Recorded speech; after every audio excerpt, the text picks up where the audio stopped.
Thank you everyone for joining us. My name is Scott Malbaurn and I'm the director of the Schnitzer Museum of Art, part of the Oregon Center for the Arts here at Southern Oregon University. Please note that we have you all on mute and please stay on mute until the end of the talk.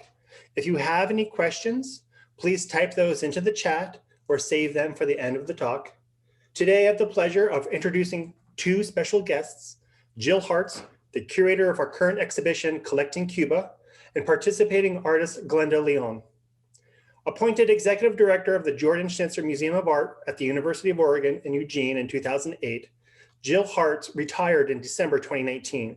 She now lives in Ashland, Oregon, where she continues to support the arts and museum fields as a contemporary curator and consultant. Prior to Oregon, she served as director of the University of Virginia Art Museum in Charlottesville and worked in various capacities at the Herbert F. Johnson Museum at Cornell University. Glenda León was born in Havana, Cuba in 1976. She is a visual artist living and working between Havana and Madrid, Spain. Her work expands from drawing to video art, including object installation and photography. She is interested in the interstice between visible and invisible, sound and silence, ephemeral and eternal.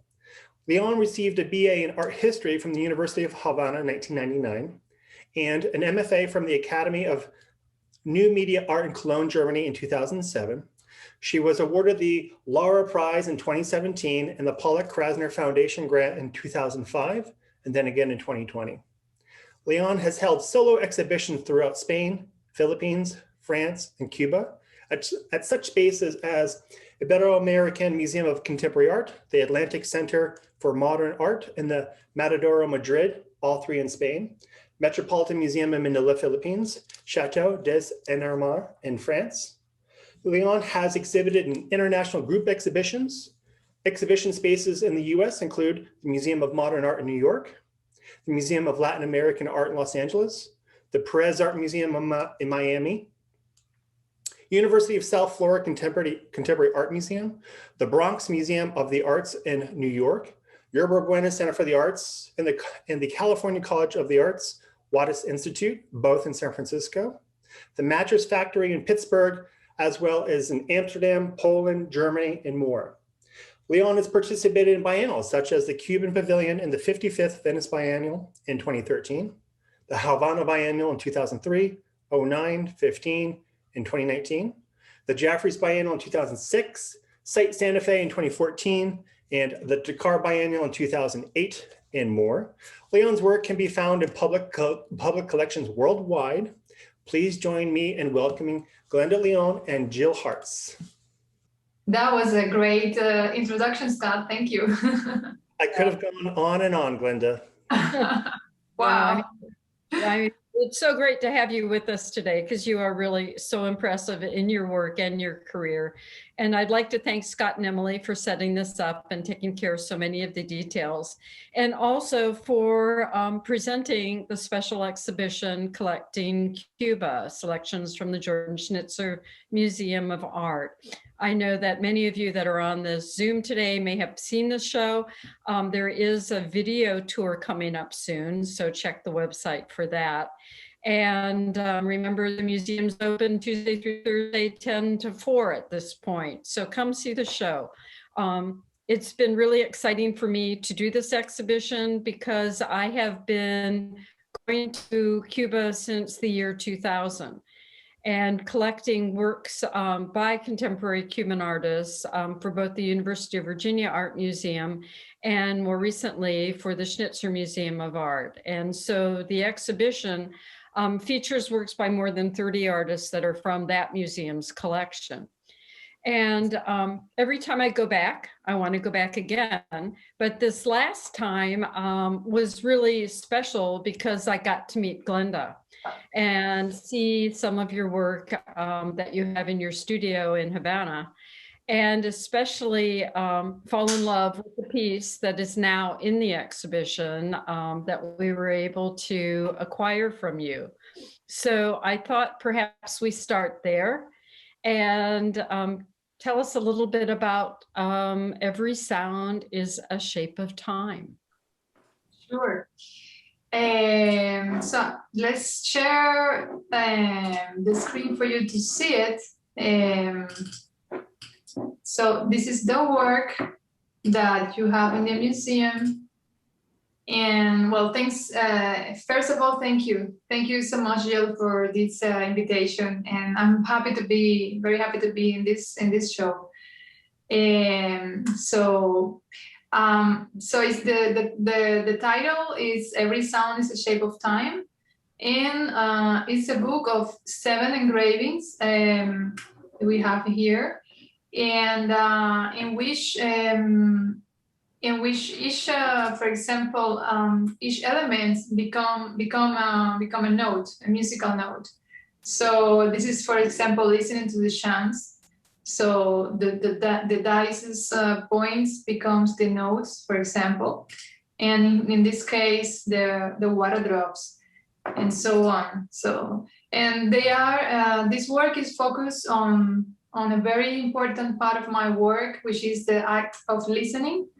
And especially listening to the nature, so which in a way is listening to ourselves, so the work I was happy to have a musician interpreted in the Havana Biennial in 2015, and I'm gonna play you how it would sound.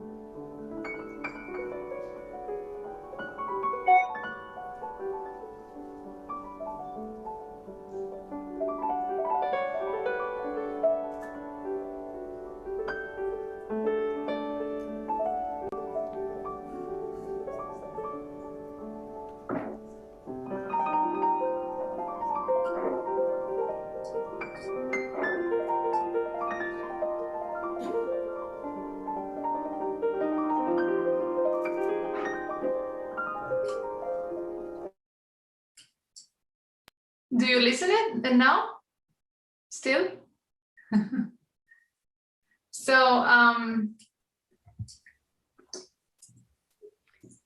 I was going to say, I'm so glad you were able to show that to us, because we actually have the book open to the page that's chants, but it's good for people to see that the other etchings relate even more to nature. The raindrops are unbelievably gorgeous. I mean, it's so beautifully printed, and to have that alongside the music takes it into another dimension, which also seems to be characteristic of your work, that you don't just stay in a lane in a way, but that your inspiration goes into multi-arts, into philosophy, into all areas. Can you talk a bit about that?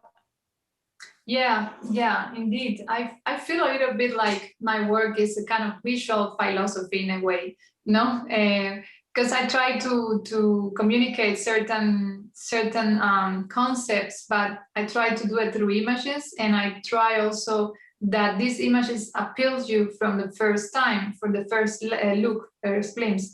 So, and I think. I do think it's very important, and actually during these times we have realized how nature is really, linked to us, and how much we are linked to each other, because it was obvious that something that happened in another side of the planet is affecting the whole humanity right now, and it's been like that for a year. So I think these times my work become even more evident, because I was working in a very kind of, I'm working for more than 20 years. And in the beginning, also in Cuba, this kind of work was very subtle, too subtle for what it was being doing. And I want to share with you, because the screen again, because this link us to what I did, the first drawings I did during, you don't know it. So the first drawings I did during the quarantine, it was the second part of this book. So it's called Every Sound is a Shape of Time Too. So, so I'm gonna share it, and and show you this. So this, what I had when the quarantine came, I was in my home. I don't have the studio at home, so I didn't have almost anything, you know, but I had these vellum papers that were printed with these music note, these music scores, empty music scores. So I started drawing on top of them with ink, just ink. And again, the first word is listen in Spanish, listen. And then what I did, it was to follow the, for example, in this case, the contours, the borders of the mountains, some of the main mountains in the world. And I kept on with the bees, for example. This is called the dance of the bees. The movement of the hurricanes, the cracks, the flight of the butterflies, the earthquakes, the way of the ants, the clouds, the dolphins moving, the contour of the world, the border. This is the border of the, you know, the whole continents together. The linings, trees of the branch of the trees, the veins of body, and the rivers. Wow. Huh. So now, you have a second part. great. And do you have anyone who's tried to be inspired to play that? Yes, actually, it already happened. It was very fast because in the middle of the quarantine, I went to one of the first shows I went, and I was introduced to a musician, like a soloist from a percussionist soloist from the National Orchestra. And a gallerist, a friend of mine, said, "You should meet this guy." And that guy was doing at that moment a concert of visual, like he was interpreting visual kind of music scores. So I talked to him about this project, and he said, no, I have to do it. I have to bring it to me. I show it to me. So he already did it. And now I'm collaborating with him with my new works. That I'm doing also with, I'm doing a kind of music, sound sculptures, right? If you can say so, with guitar strings and with piano strings. And so he's interpreting them, he's touching them now. So it's really, we already did a concert and we're going to do the second one. That sounds fantastic. Can't wait Yes. to see that or make that happen here even. We'll see one day. Yes, I hope so. Did you want to take us through some of your other pieces through a screen share so we learn more about what your career is and your interests? Yes, actually, now that I mentioned this concert, I'm gonna show you also like 1 minute or less from this concert. So so you can just have a look of it.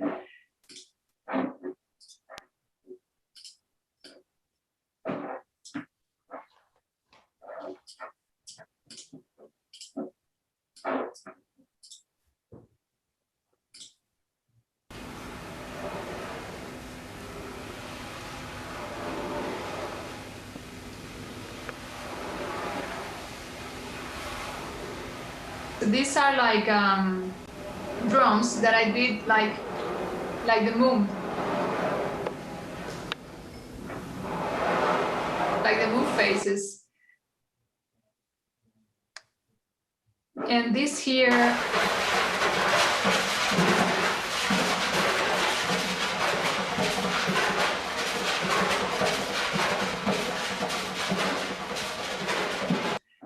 so these here are the guitar strings. This is like the sun. I mean, this is very bad quality.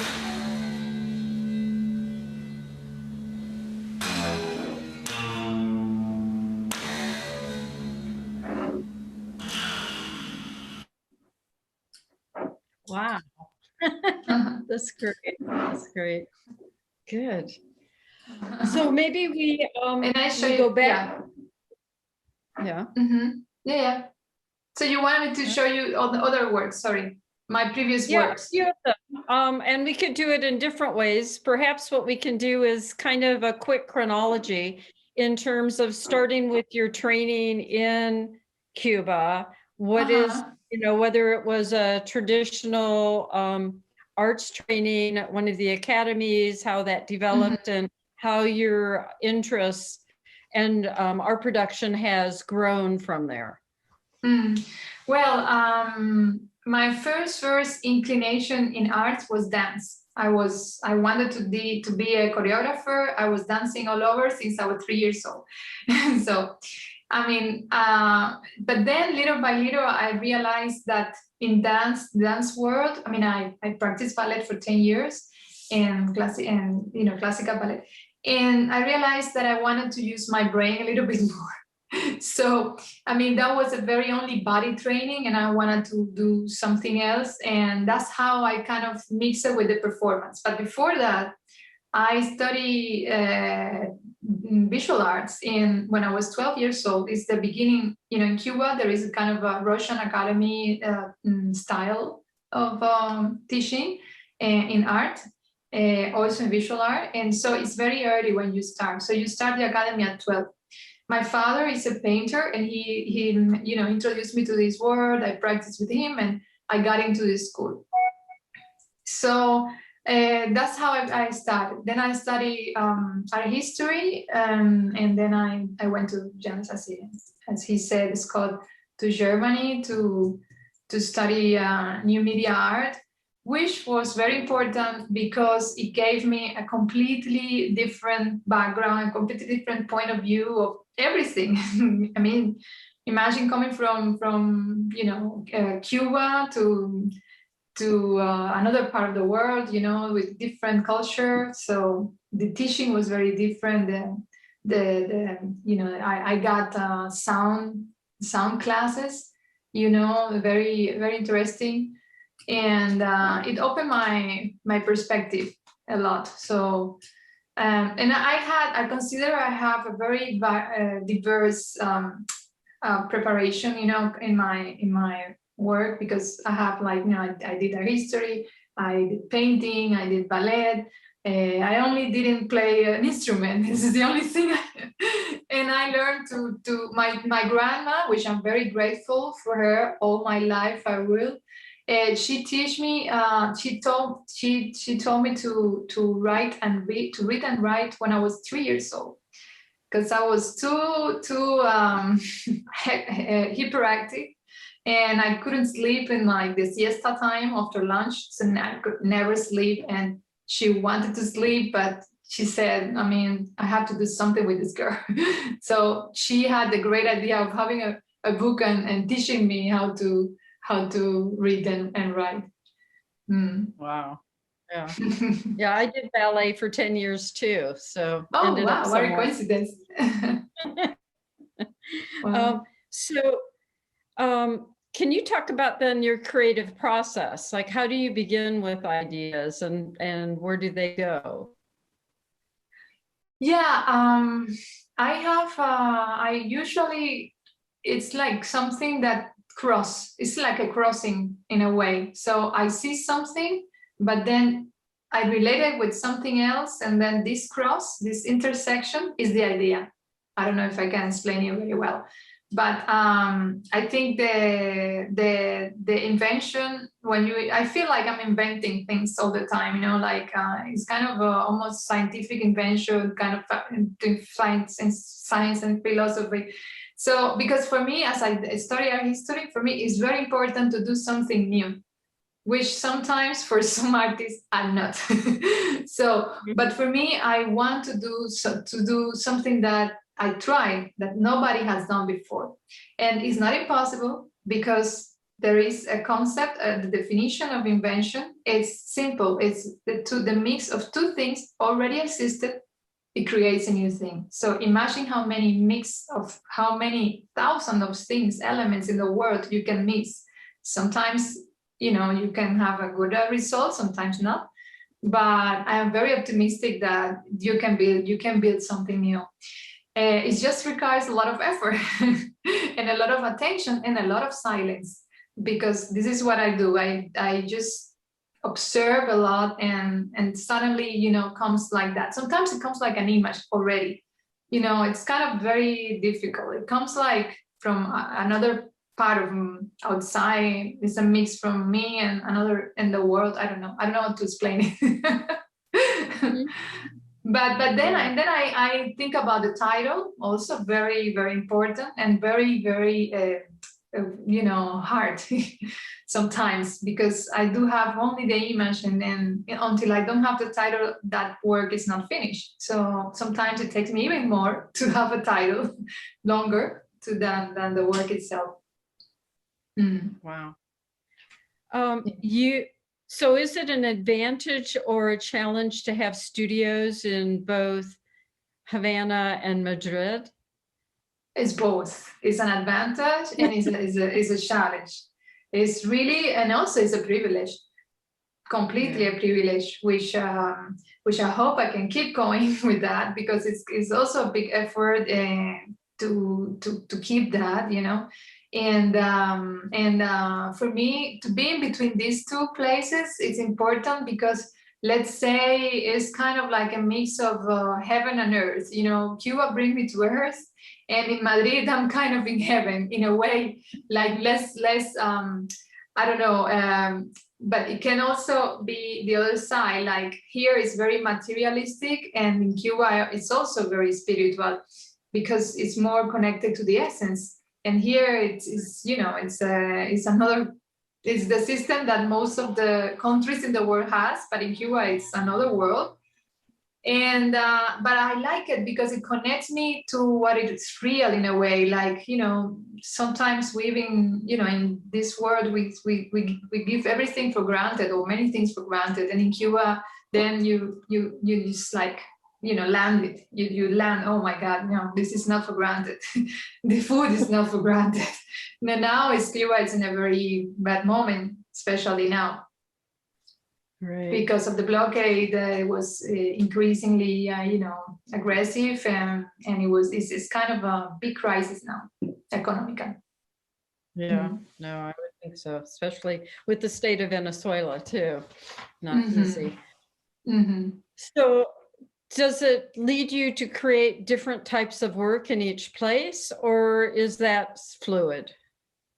It's fluid, but it's also linked to the resources that I have. It's very limited in Cuba, very limited.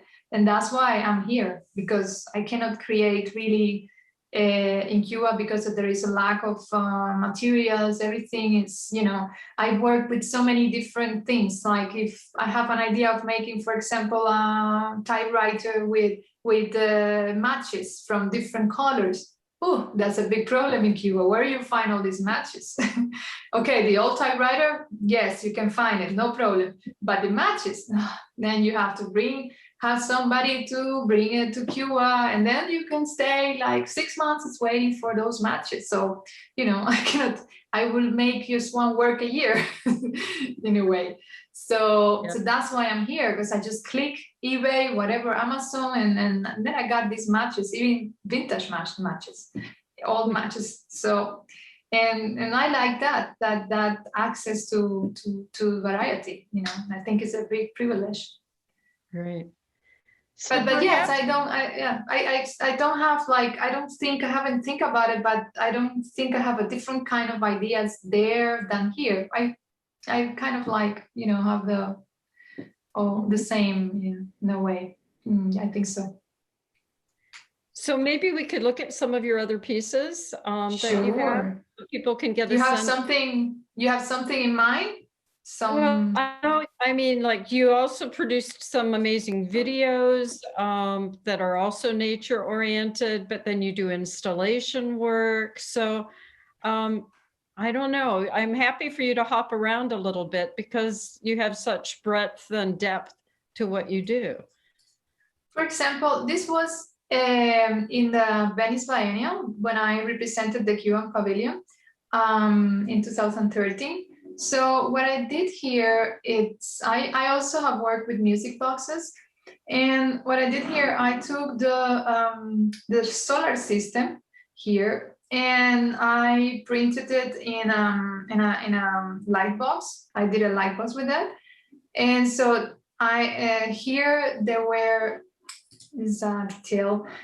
So you can see the music scores, the music score. And so the planet was like a note. And these 9 notes, because there were 9 planets, it was coming from these music boxes that was hanging in the ceiling. So it was kind of like Eric Satie kind of composition, because it was very, very minimal. And it created a kind of atmosphere, because this was inserted in the Archaeological Museum in Venice. So I wanted to do a very a piece that was not interrupting the circulation of people that wanted to see the status, and at the same time I want to make a dialogue, because it was in the room of Atenea, and so it was about the music and the music of spheres, like the Greek called it itself. So, Great. And here I choose the 5 main gods in the world, the gods' names, and I translate it into Braille. And these dots, I inscribe them in the music box. And so each music box was kind of playing a god, a name of a god. So in this case, it's Buddha. So this is a drawing of the installation from above. And inside, you can hear them all. And then you can go personally or closely to each of them. And this is a part of my work that actually is kind of about breaking the canons and breaking the social conventions that we have in the world. For example, I did this with the gods. I did this with a book called The Book of Faith. I just can find it. And I did also with, these are the typewriter I was mentioning with the matches.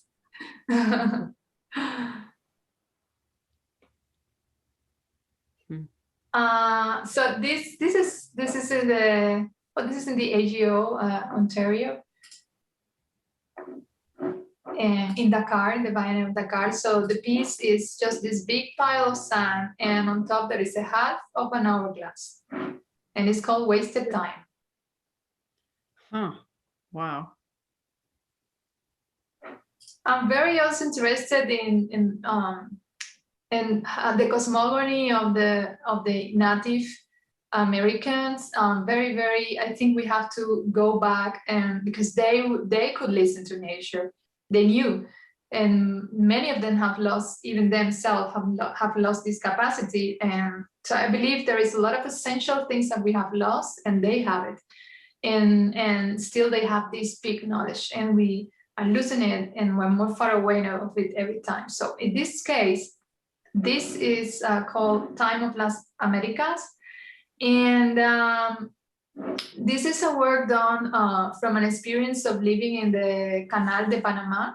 And we had to do a work, it was a residency created by Gerardo Mosquera, and we had to do a work related with this area of the world.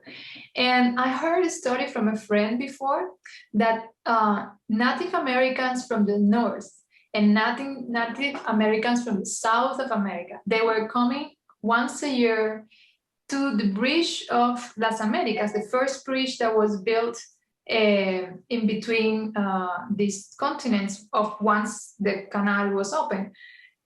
And they meet there because they want to heal this wound, because in the cosmogony or in the beliefs of the Americans, the Native Americans, is that this canal is a wound, and this wound have to be cured. So I thought it was a beautiful, beautiful story that they go from the north, they go down, and from the south they go up to this bridge and to make a ritual to heal this wound. So I did this with the I took earth from the north of the canal and earth from the south of the canal. Wow. Yeah, it's so interesting that your work connects with environmental art, large projects, Robert Smithson and others, but has this real conceptual focus too. So the fact that it can be so, I don't know, real is, you know, your combination of the two is really special. Thank you. Well, I really think a lot before doing a work. I try to, that the concept is kind of like, you know, clear in a way, because, you know, it's very important for me to communicate.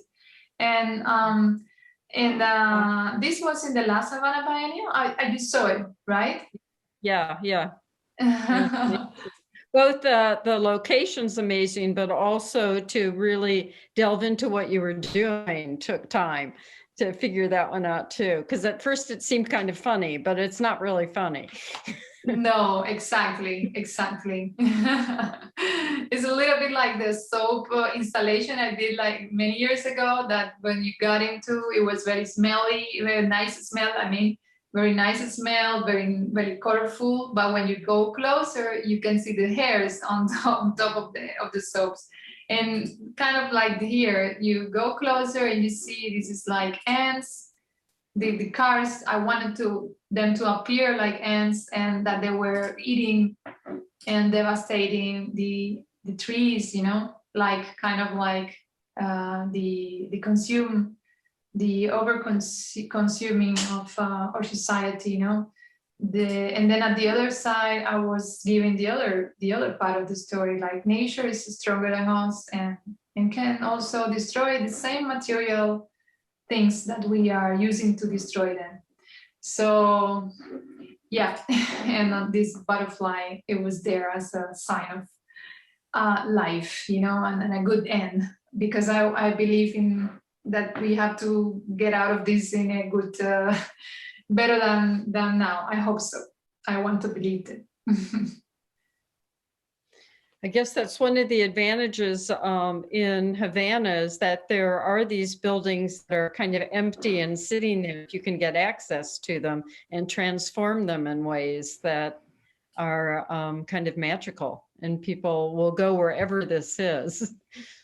Exactly. Yes, it has to do with that. Yeah, the beauty of the ruins, right? That's what you mean? Yeah. And then also not knowing whether you should fix it up so you have a new exhibition space, or whether you want to keep it so that you're interacting with that environment. Yeah, exactly. You're right. Mm. Yeah. So you want what me do to you share more work, or is that fine? That's you want to me to? I think okay, that's okay. I mean, I'm just Okay. wondering, other than what you're doing, the second part of the piece that you showed us at the beginning, are there other projects you're thinking about or working on now? Yes, yes, I'm working with this new kind of acoustic sculptures, that I'm using the strings of guitars to make like drawings, but at the same time they sound. And I think this is amazing, because it's kind of my, you know, before I used the hair as a kind of drawing line, but now it's guitar strings or piano strings or clavicembalo strings or violin. So there is a wide range of things, and also I did these drums in the shape of the moons, in the faces of the moon. So this is I'm in this process. It's kind of a slow, because it's a lot of steps, like the wood first, and then the painting, and then it comes to my studio, and then finally can make this on top. And I'm really excited about it, because you know, now that I see the musicians and the tuning person working with them, I can see, oh, I can make this, so in order to sound like that. So it's kind of very interesting. Yeah. Mm-hmm. And I also, yeah, And I also did this series of, this is also recent, the drawings with the butterfly dust, with the butterfly wings dust, naturally dyed. That's according to the person who I bought it. He said they live their life. So he said he's you know, he didn't kill the butterflies. So here they are, and just show you how they look. So this is it. Powder of the wings of butterfly, and I build like cosmic kind of cosmic landscapes. What's the scale?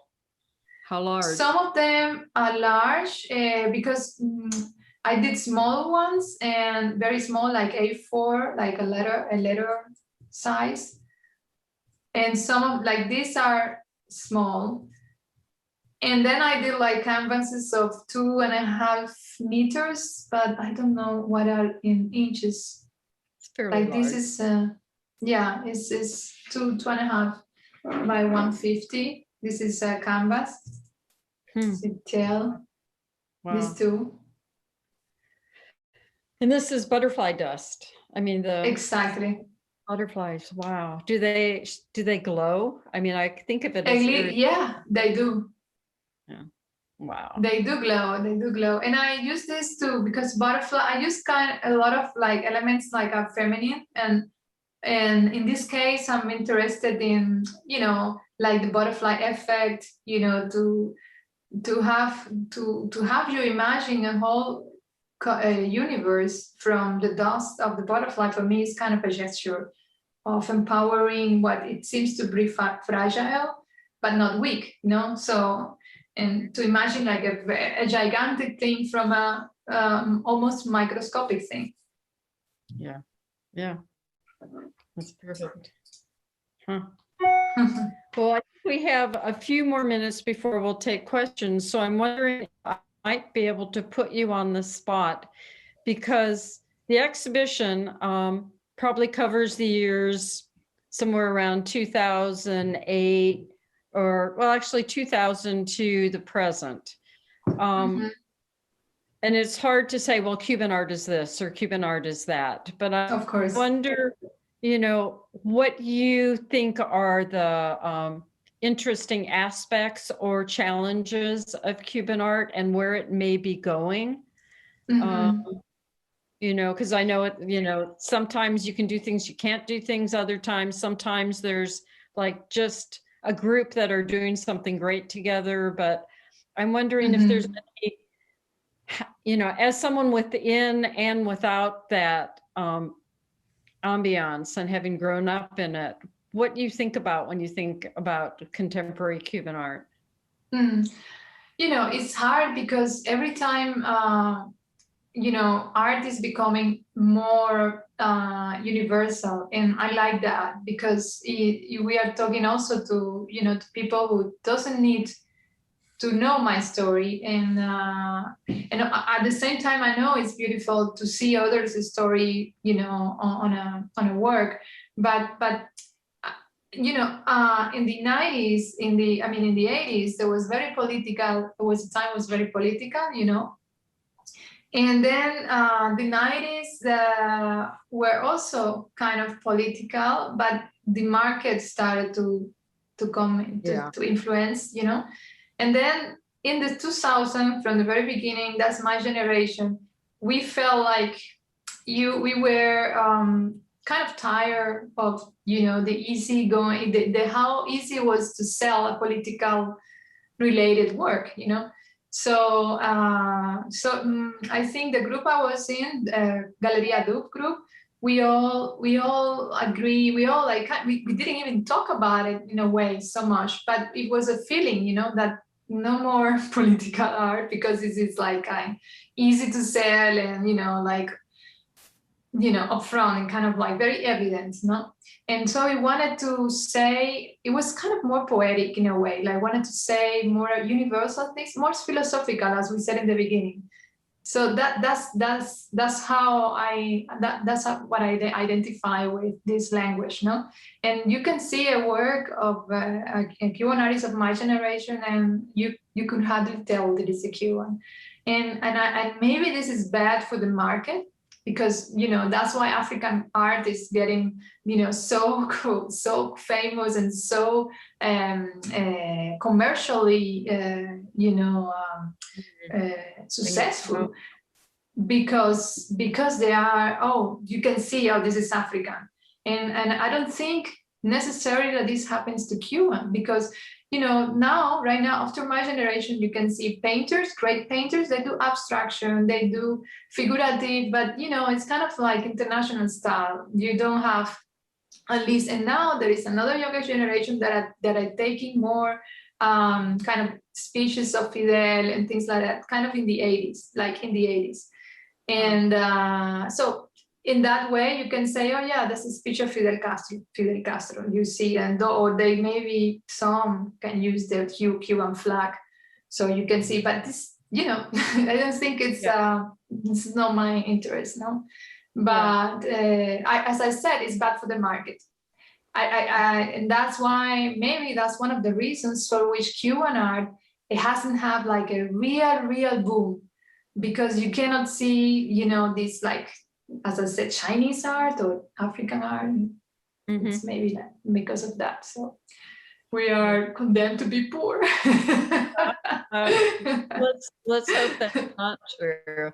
I think that what you're saying is interesting in terms of subject matter, because I think so often it's not as overt as it was in some ways, but I think this exploration of identity and how you negotiate being an artist when it's hard to get the resources, or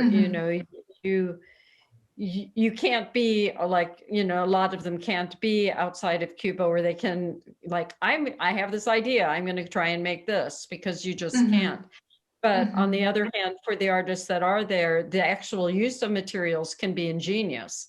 And I think that's kind of an interesting, the manipulation of materials that is just so adept and creative, to me, carries through. But, at least with some of the artists. So I've enjoyed seeing, how that works with some of them. Yeah. But I do think there's always that, how do you, Cuban artists that stay on the island, how do they actually have an international, how do they play in an international art world if they don't specifically address issues that are local? And that's much harder, I think, for them, because as you said, they can probably sell their work more if they've got a flag in it. But conversely, artists like you have to negotiate how to be international, how to be successful, and use your ideas in a way that resonate, regardless of your heritage and training, in a way. So that is so current now. Yeah. I think that's another challenge too, to be considered, as, I think that when I dream with the time that people don't have to say, well, this is because it's a woman, let's show it, it's kind of like, it would be like natural. So I hope we are coming to this point, or because she's Cuban, because it's African, because no, I hope that this will be with the same level of rights as British artists, or an American artist, or the French artist. Absolutely. Yeah. No, I think that's true. And I think it's partly the training that you and others like Elsa Mora, that's living in the States now, has given you that foundation that's allowed you to kind of realize the kind of works that you want, which is great too. Yeah. Well, I had great teachers, and I'm also very grateful for them, because that's part of the base, as you said, no? So yeah. Great. That's great. So I think, Scott, we're at about the time that we want to have a conversation with others or introduce questions. Is that right? If anybody on the Zoom has a question you like to put into the chat, in fact, there was one question I will read aloud. one of the new pieces, the piece with the moon drums. Where was that? Where was that at, Glenda? That's in my studio in Madrid right now. And I decided to make a small concert in December for a few people with that distance, that famous social distance. and that's it. Yeah. So if anybody has a question, you can unmute yourself and ask Glenda directly. Or if you would like to type it into the chat, I will read it aloud for everyone. Good. Okay. I must say, Scott, that the drums will look better in the black wall when I'm gonna paint that wall this next week. Because it looks very good. It did, Glenda, it did really make me remember of being in small, intimate spaces, artist spaces, and seeing performances, and missing those times, those intimate times of experiencing that atmosphere and breathing the same air, which now is hazardous. And I really miss those days. I look forward for them to come. And the chat have a question from Robert Ariano. Thank you for your work and insights. I too have wished for an aperture for post-political art in Cuba. What Havana arts culture organizations are pointing in the right direction, in your opinion? Can you repeat it? I didn't understand the question. What Havana arts and cultural organizations are pointing in the right direction, in your opinion? Do you see any organizations in Havana, arts organizations, that seem to be making strides in the right direction?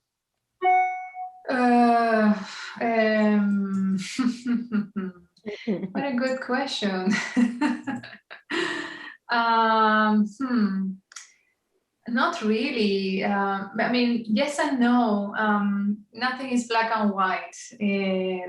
One good thing I can tell in the last, like, let's say 10 years is that finally, for example, Cuba had a pavilion in Venice after like being kind of 60 years without having one. And almost the whole world has one. So together with the help of Maretti Editorial, I believe, in Italy, they could get a pavilion in Cuba. And that's a very big thing, I think, for art, and that was the Minister of Culture involved. Right. And of course, right now, the situation is terrible because the art culture, the art institutions are not supporting as they should the Cubans. There is a big problem also with journalism, with the freedom of expression of journalism, especially to them. Because I believe the most affected ones are them because they cannot do their work. They cannot just say what is happening. They're really, and the artists in some way, yes, but I must say not all the artists, because not all the artists want to have, for example, a Cuban flag in their work, and that's kind of one of the limitations now in these new laws they are doing. No Cuban flag and so on. But well, I personally don't need to have a Cuban flag, and I actually did a work that I destroy all the world flags.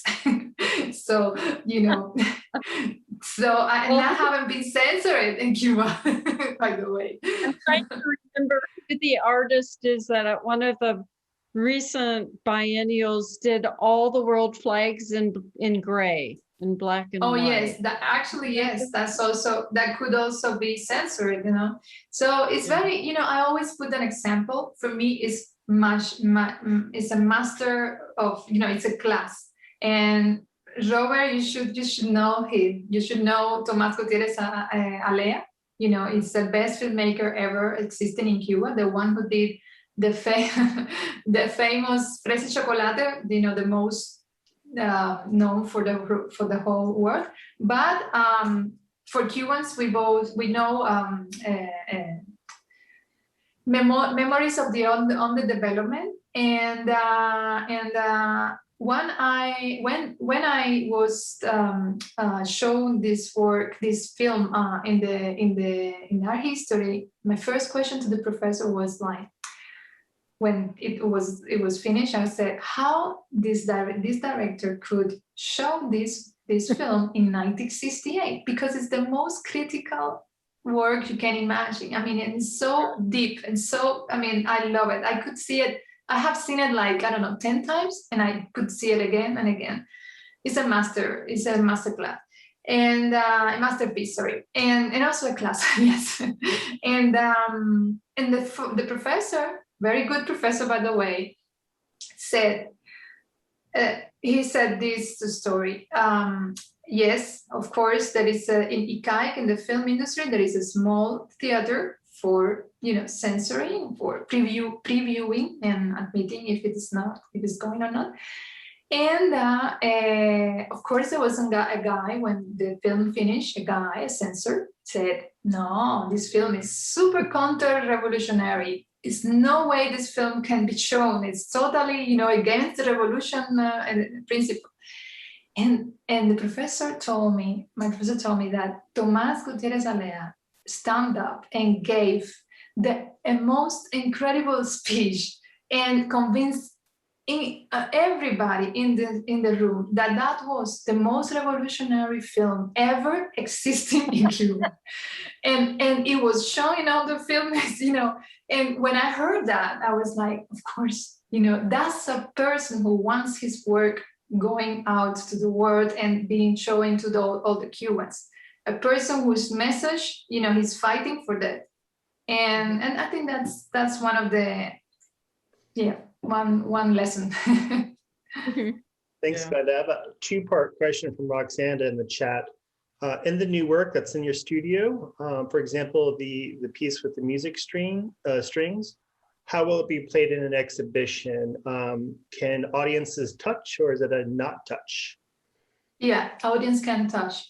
I hope there is somebody watching though, because, you know, you can like do it like this, or no, you know, a supervisor around is always advice, you know, good idea to have, because, you know, I have experience that people are not very, you know, usually not everybody's careful. So they can like attack the work, you know, you can see everything. And kids are very, very, very, very expressive and spontaneous. So, but yes, it could be touch. And I love the people, and I love to see the reaction of people, because they become kids, by the way, because, you know, you start to interact, you start to play, and yeah. And the second part is, in the music boxes, does the sound emanate from the music boxes themselves or projected from a speaker? No, they are emanating from the music box itself. It's done. Music box is done in Switzerland, and the sound is low. So I like the people have to be quiet and to get into a kind of a, you know, atmosphere and feeling, and so they can listen better. Mm-hmm. And another question, comment from Stanley in the chat. Brilliant work, thank you. I'm curious about your artists' books and your ideas around them. Fragmentizing these books that have one use, reading, seems to reduce them to objects themselves. Yes or no? To objects only. Yeah, I'll read it again. Curious about the artist books, and your ideas around them. Fragmentizing these books that have one use, reading, in parentheses, seems to reduce them to objects themselves. Yes, more than objects. Well, Robin, no? Is it Robin? Oh no, who's it? Stanley. Stanley. Stanley. You just have described the concept of artist book. That's actually what an artist book is. It's to you know, yes, it's exactly mean. I like it. This question is the definition of an artist book. It's perfect because when I'm asked what is an artist book, I have a problem. I don't know what to say. I have to record that. I will always go to see this Zoom meeting and follow your definition. Yeah, I think that's it. It seemed to me that like for example, the one where you've sliced a piece of pie out of those books, you know, I thought that was brilliant, and it seems to have been done technically really, really well. It looks like that pie-shaped book was bound that way. It was just, you know, really nicely done. And also the pianos that have the legs removed that are an angle, making them impossible to play. It seems like the source of my question was, it seems like these objects that really have one use, you're sort of removing that use really and looking at them purely as a three-dimensional sculpture even. Yes, interesting your point of view. I got it. Yes, and I like to do that because I like to change the mind. You know, I always mention the neurons when they connect. We always, when we see the same thing, the same planified thing. I don't know if I can say that, like plan, the same plan thing, the same day, the same everything, similar day after day. The scientific says that then when this happened, the neurons build like kind of a same road, the same, you know, and I think art breaks the roads, breaks this connection and make new connections. And this is also scientific neurologists say is very important for the health of our brain and for our creativity and for, you know, functioning in the world. So I think my interest on breaking these objects in a way and transforming into something else unconsciously is for, you know, being kind of more flexible in a world, like more open to new perspective and to see the world from a new point of view. You know, I think it's very important if I can build these images for that. I don't know if I answered to you, Stanley. Thank you, Glenda. So we are running out of time now. Jill, any last words from you? No, I'm just so happy that we got to have this conversation. My mind is spinning with all kinds of ideas, thanks to you, Glenda. And I'm just so in awe of how your mind works and the kind of art it produces. It's really great. And I hope that our paths will cross again. I hope so too. I really thank you for the invitation. And I'm really happy to be showing my work at the Stanley and the Schneider Museum. So thank you. Bye. Thank you so much for your time and joining us today. Talk soon. And thank you for the questions to all. Bye. Bye, everybody.